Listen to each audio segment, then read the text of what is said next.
I'm Jake, a 25-year-old guy working as a pizza delivery driver to make ends meet while I figure out my life. It was one of those nights where everything just feels off. It was almost midnight, and I was about to call it a night when my phone buzzed with one last order. The voice on the other end was low and raspy, whispering, "1 large pepperoni, extra cheese. 13th Street, Blackwood Manor, apartment 13. My heart skipped a beat. Everyone in town knew about Blackwood Manor. It was that creepy, old building on the edge of town, filled with rumors of strange happenings. But I needed the money, so I decided to go. Driving through the rain, the city seemed unusually quiet. No sirens, no honking horns, just the rhythmic swish of my windshield wipers. As I got closer to Blackwood Manor, the streetlights flickered and went out. I parked outside the manor, and it looked even creepier up close. The once grand building was now a shadow of its former self, covered in ivy with broken windows like dark, empty eyes staring out into the night. Taking a deep breath, I walked up to the door and knocked. The sound echoed down the empty hallway inside. No answer. I knocked again, louder this time.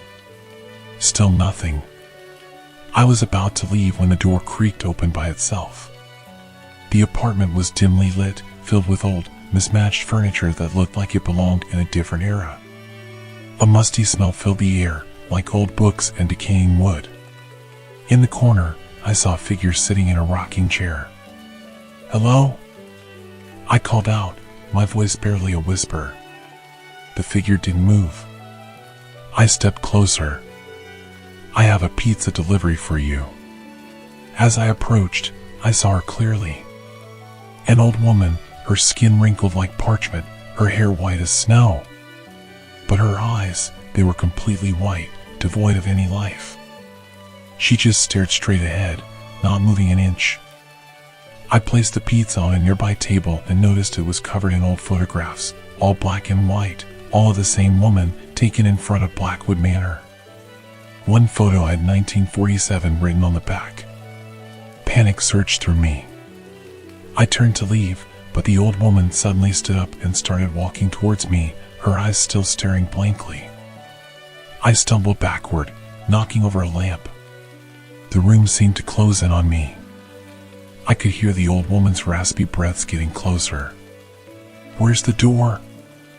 I stammered. Her laughter echoed through the room, a chilling cackle. "There's no escaping Blackwood Manor," she whispered. "Not anymore." I felt a cold presence beside me. I turned and saw a tall figure in the doorway, his eyes burning like hot coals. He stepped towards me, and a wave of pure evil washed over me. I tried to scream, but no sound came out. I was paralyzed with fear. The old woman stopped just inches from my face. "We've been waiting for you," she hissed. "He's been so hungry." The man's cruel smile revealed rows of razor-sharp teeth. "Welcome to Blackwood Manor," he growled. "Your last delivery." My mind raced as I searched for an escape. I bolted towards the back door, but it slammed shut on its own. Every door I tried was locked tight. The windows were sealed, and the walls seemed to close in around me. I was trapped. Suddenly, I heard a child's laughter echoing through the halls. I turned and saw a little girl, pale and ghostly, standing at the end of the corridor. She pointed to a staircase leading down to the basement. I had no choice but to follow. The basement was dark and damp, with a smell of rot. My flashlight flickered, barely cutting through the gloom. As I reached the bottom, the air grew colder. Shadows danced on the walls, and I could hear whispers all around me. I felt something brush against my arm, and I turned to see a hand reaching out from the darkness. I stumbled back, tripping over an old chest. Desperate, I opened it, hoping to find something useful. Inside were old clothes, trinkets, and a small leather-bound diary. I grabbed the diary and started reading. It belonged to a girl named Emily who lived in the manor in the 1940s. Her final entries spoke of being trapped in the house with her family during a terrible storm. "They won't let me leave," she wrote. They say I must stay here forever. Just then, the whispers grew louder, and I felt a cold hand on my shoulder. I spun around to see the old woman, her eyes glowing with a malevolent light. You can't leave, she hissed. He won't let you.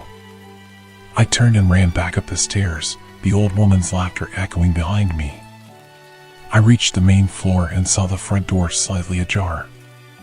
I sprinted towards it, but just as I was about to reach it, the tall figure appeared, blocking my way. His eyes burned into mine, and I felt my strength drain away.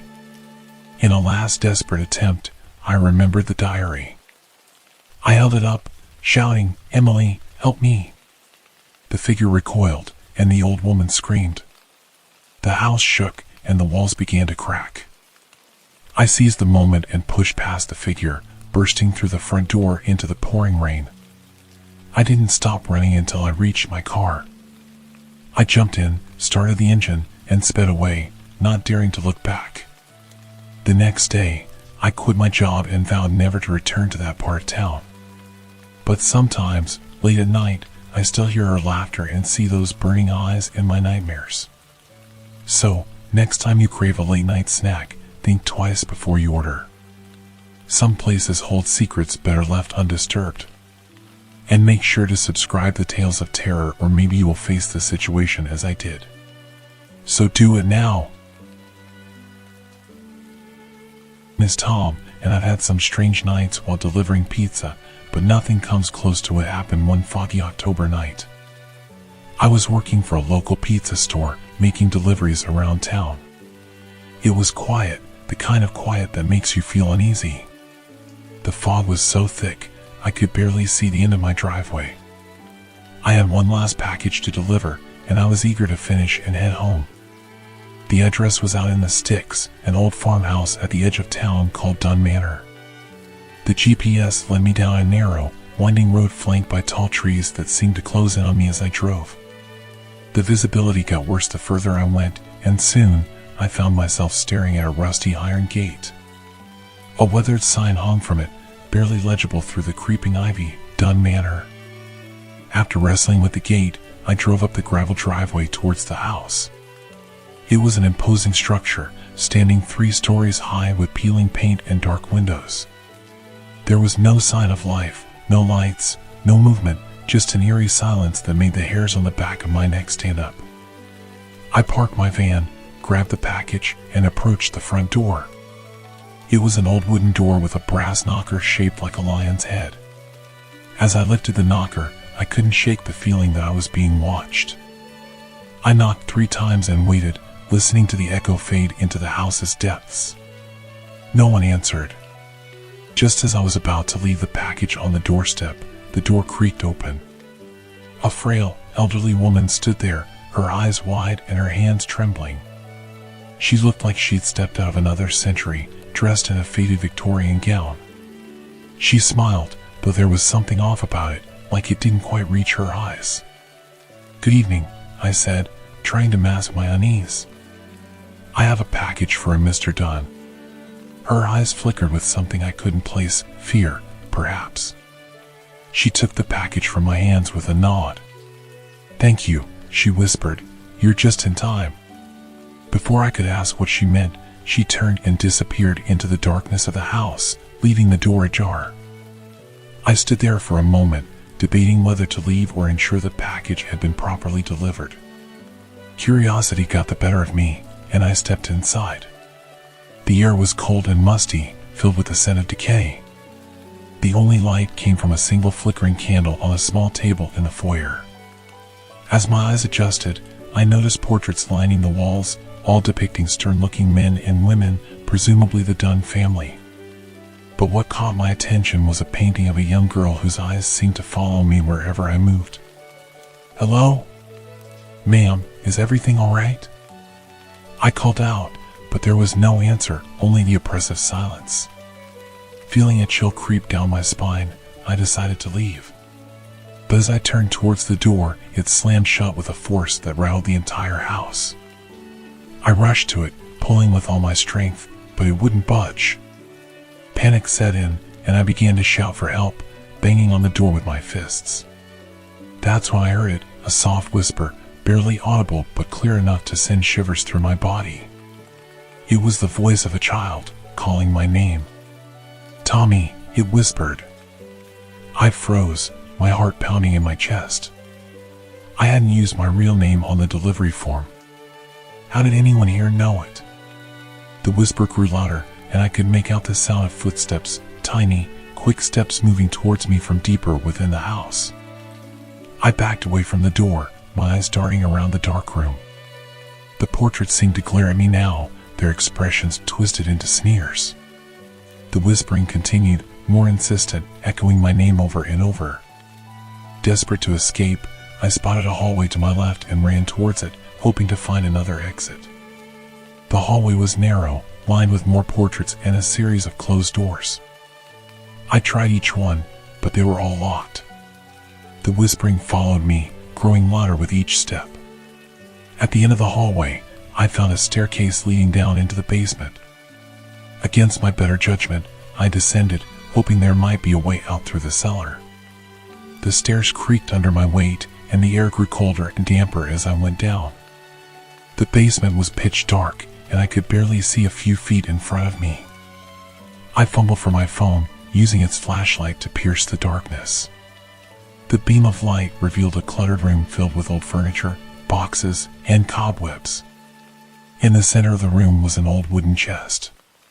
The whispering stopped, replaced by a suffocating silence. I approached the chest cautiously, my hands shaking. It was covered in dust, and the wood was rotting in places. I hesitated for a moment before lifting the lid. Inside, I found old clothes, a few trinkets, and a small leather-bound diary. I opened it, the pages yellowed and brittle with age. The handwriting was neat, though faded, and as I read, I realized it belonged to a girl named Emily Dunn. Her entries spoke of loneliness and isolation, of strange noises in the house and shadows that moved on their own. The final entry was dated over 100 years ago and spoke of a terrible storm that had left her trapped in the house with her family. The last line sent chills down my spine. "They won't let me leave. They say I must stay here forever." As I closed the diary, I heard a soft giggle, high-pitched and chilling. I turned, and there she was, a little girl, no older than 7, standing at the bottom of the stairs. Her dress was tattered, her skin pale and almost translucent. But it was her eyes that froze me in place, empty, dark voids that seemed to swallow the light. "Tommy," she whispered, her voice echoing in the confined space. "You're just in time to stay with us." I dropped the diary and bolted up the stairs, my heart pounding in my chest. I didn't care about the whispering or the slamming doors, I just needed to get out.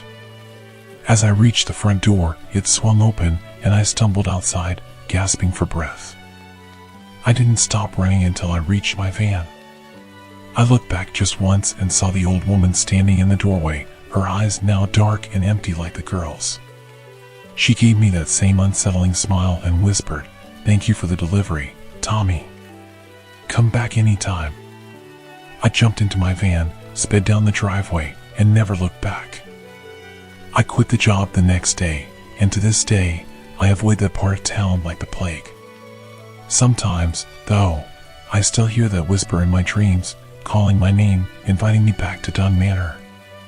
So, be careful when you're out late at night, and always trust your instincts. You never know what might be lurking in the dark, waiting for you to step into its world. I'm Mike, and I've experienced some strange things during my time as a pizza delivery boy, but nothing could prepare me for what happened one cold, rainy evening in late October. It was the kind of night where the chill gets into your bones, and the rain pelts down so hard it's like the sky itself is trying to drown you. I had just a few deliveries left when my dispatcher sent me one last order. The address was unfamiliar, Sycamore Street, an older part of town that I hadn't been to much. It was for a large order from a Chinese restaurant, and the tip looked promising, so I decided to go for it. I pulled up to the house and immediately felt a shiver run down my spine. The place was huge but old, and it looked like it hadn't been maintained in decades. The paint was peeling, The windows were dirty, and the yard was overgrown with weeds. There was a single light on in the front room, casting an eerie glow through the fogged-up window. I grabbed the bags of food and made my way to the front door, trying to ignore the creepy vibe the house was giving off. I rang the doorbell, and the sound echoed through the house like something out of a horror movie. For a few moments, nothing happened. Then I heard footsteps, slow, deliberate footsteps, coming towards the door. The anticipation made my heart race. The door creaked open, and I was met with the sight of an elderly woman. She was frail, with gray hair pulled back in a bun and wearing an old-fashioned floral dress. She smiled at me, but there was something off about her smile. It didn't quite reach her eyes, and it sent a chill down my spine. "Hello, ma'am," I said, forcing a polite smile. "I have your delivery here." "Oh, thank you, dear," she said, her voice thin and wavering. "Please come in, it's so cold out there." Normally, I would never go inside a customer's house, but the rain was coming down in sheets, and I didn't want to stand outside any longer than necessary. I stepped inside, and she closed the door behind me. The inside of the house was just as unsettling as the outside. It was dimly lit, and the furniture was covered in dust. There was a strange, musty smell in the air, and the only sound was the ticking of an old grandfather clock. I handed her the bags, and she set them down on a nearby table. "Would you like to stay for a cup of tea?" she asked, her eyes fixed on me in a way that made me uncomfortable. "Oh, no thank you," I said quickly. "I really should get going." "Nonsense," she insisted, her grip on my arm surprisingly strong for someone so frail. "It's the least I can do. You've been so kind to come out here in this terrible weather." Before I could protest further, she led me into a small sitting room. The room was filled with antique furniture, and a fire crackled in the fireplace, giving it an unsettlingly cozy atmosphere. She motioned for me to sit on an old, threadbare couch, and I reluctantly complied, feeling more uneasy by the second. She disappeared into the kitchen, and I took the opportunity to look around. That's when I noticed something that made my blood run cold. On the mantelpiece above the fireplace were several old photographs. They all showed the same elderly woman, but in each photo, she was with a different person. The most disturbing part was that all the people in the photos looked terrified. My heart pounded in my chest as I realized that something was very, very wrong. I needed to get out of there and fast. I stood up, ready to make a hasty exit when she returned carrying a tray with 2 cups of tea. "Here we are," she said, her smile never wavering. "I'm really sorry, but I just remembered I have another delivery to make," I lied, hoping she wouldn't see through my excuse. "I have to go." Her face fell, and for a moment, I thought she might not let me leave. But then she nodded, still smiling that unsettling smile. "Of course, dear. Do come back and visit sometime." I didn't need to be told twice. I practically bolted for the door, my heart racing as I stepped outside. I glanced back and saw her standing in the doorway, watching me with that same eerie smile. I rushed to my car and drove away as fast as I could, my hands shaking on the steering wheel. Later that night, I couldn't shake the feeling of dread that had settled over me. I decided to look up the address online, hoping to find some explanation for the strange encounter. What I found chilled me to the bone. The house had a dark history, and it was said to be haunted. Several people had disappeared there over the years, and the elderly woman was rumored to be involved. Some said she was a witch, others believed she was a ghost. All I knew was that I never wanted to go back there again. The next day, I went to the Chinese restaurant and asked about the order. The owner looked puzzled and told me they had no record of an order for that address. In fact, they said the house had been abandoned for years. I couldn't believe it. I had been there, I had seen her, but when I went back to Sycamore Street, the house was boarded up and there was no sign of the elderly woman. To this day, I don't know what happened that night. Was it a prank? A ghost? Or something else entirely? All I know is that I'll never forget the creepy house on Sycamore Street and the terrifying encounter that still haunts my nightmares. Scared yet? Please hit the subscribe button, or maybe you will face the same situation as I did. Also, wait guys, that's not the end of the video. Click on the left video to continue your horrifying journey with us, or else you can go forward with the right video. Bye.